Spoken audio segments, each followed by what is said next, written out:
Guys, we do Spanish and English, so if you come in the show and you hear me speaking something that you don't understand, you're not missing anything out, really. It's just I'm answering somebody that's speaking in Spanish, all right? Okay. Um, Hola, sorry for the misspelled words, learning Spanish. Hey there, a question for you, Jenny. It's, let's see, I have a question for you, Jenny.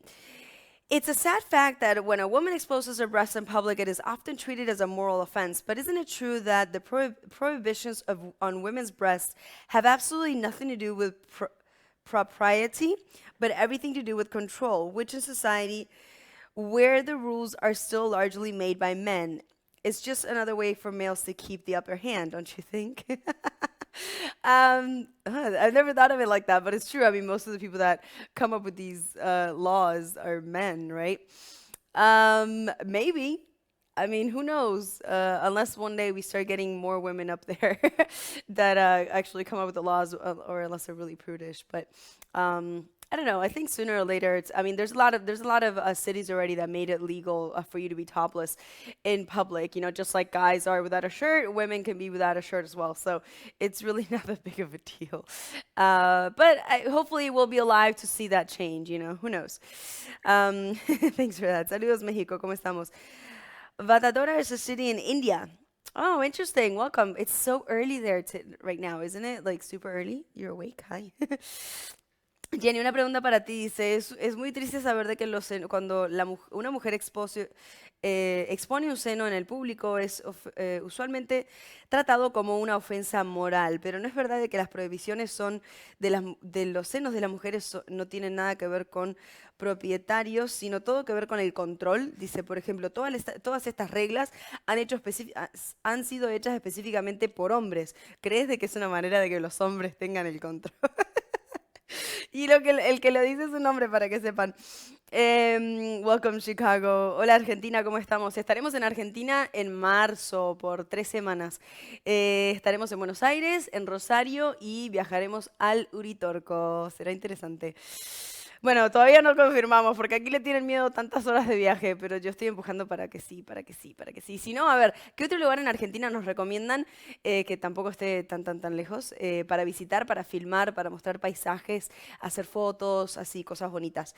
Am, bueno, yo creo de que tienes razón, de que las personas que hacen las leyes son hombres, ¿no? O sea, todavía tenemos, eh, pues hay más jueces y hay más personas en el gobierno, más hombres que mujeres todavía. Quizás el día de mañana, cuando tengamos una presidente mujer, esto cambie un poquito, pero todo depende, es la mentalidad. Yo creo que no tiene mucho que ver con el hombre o la mujer, creo que tiene que ver con la persona que está pues, votando para esa ley. Hay muchos lugares en Estados Unidos donde ya es legal que la mujer esté en topless, o sea, de que no es gran cosa. Sin embargo, em, pues yo creo que son también leyes que pueden bajar y caer en cualquier momento, por lo tanto hay que pues aprovecharlas en cuanto estén hasta que venga el próximo candidato y diga, esto no me gusta y lo saca. Fíjense lo que pasó en Barcelona, o sea, los hombres ni siquiera pueden estar sin camiseta afuera de la zona de la playa, o sea, de que acá bueno, acá en cualquier lado, ¿no? El hombre está sin camiseta y no hay problema, sin embargo,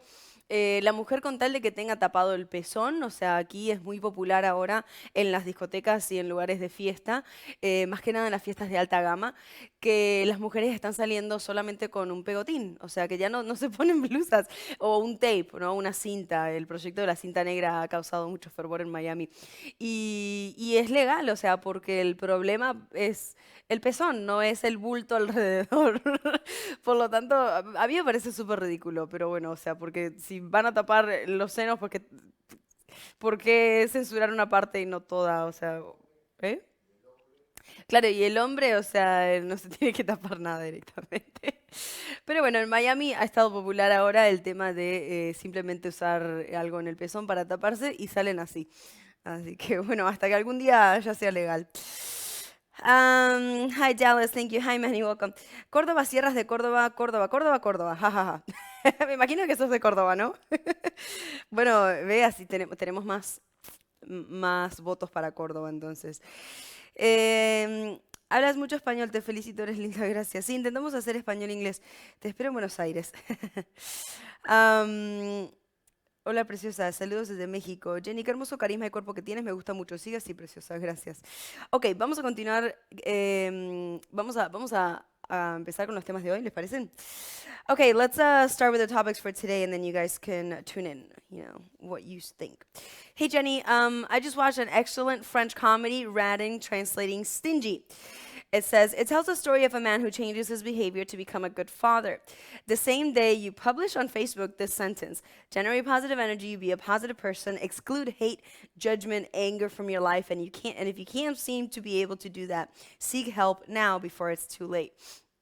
I particularly posted that because of what happened last week with the shooting and everything. But obviously, it's always kind of difficult to reach the people that actually do need help. But we've been able to reach a lot of people that have been on the verge of committing stupid decisions, and I'm happy because that is why we do the things, the show that we do, and this style and the way that we do it, to especially attract people that need somebody to talk to. Also, you have every kind of every kind of person really that watches the show, and that is a percentage that I am happy that we can reach and help out. Okay, so it says, I'm surprised by this sentence because for me, it's never too late. Never too late to progress, to change your life, to apologize, to regret, to learn, to change your feelings or opinions, to love, or to be happy. Only death is irreversible. Yeah, but the thing is that we're so ahí voy en españoles, bienvenidos.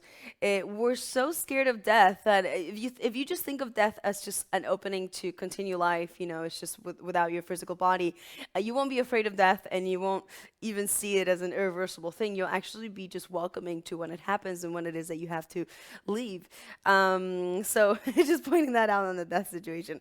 Jenny, do you think it's too late to become what we could have been? Too late to do something, too late to make things right.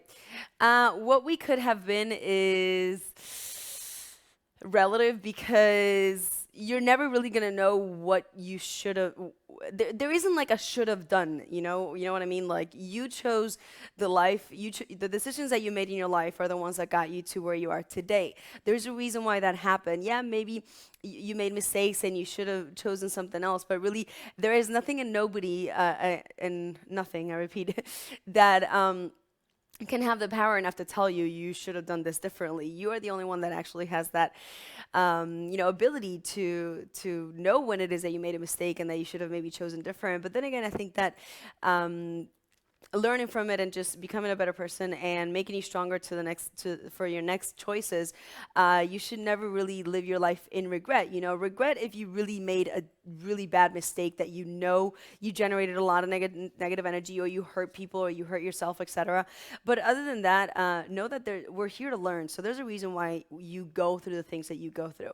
The most important thing of those mistakes that you need to keep in mind is that you need to kind of like cleanse from them, and the only way to do that is learning from them. Okay, obviously, being aware of what it is that you did wrong and making sure you don't do it again. And the one thing that people actually think it's bad to do, but I suggest you do, is regret it.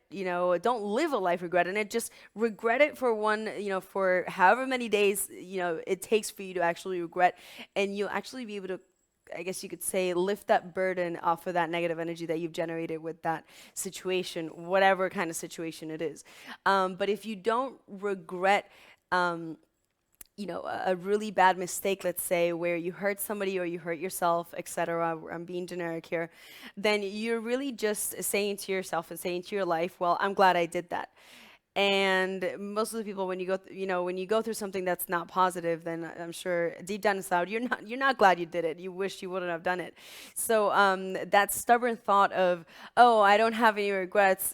I mean, okay, if you never did anything to generate big amounts of negativity or to hurt anybody or hurt yourself, etc., then great. But if you did stupid things that you generate negative energy, because of these things that you've done, then you should definitely regret it, because it's the only way you're going to be able to separate those energies from really taunting you and making you have negative situations in the future.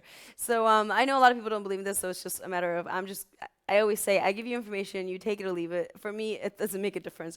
But let me tell you that it's definitely a powerful tool. The tool of you actually emotionally going through a process of wish you've never done something definitely does cleanse you from whatever energy you generated at that moment that is not favorable to you or your life or your future.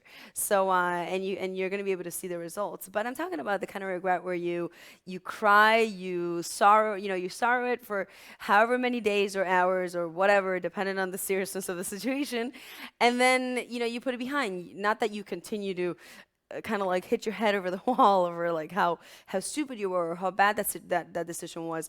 But once you go through it and you've gone through the process of that cleansingness, let's call it, then you're good. Then just continue to look forward and make sure that it doesn't happen again.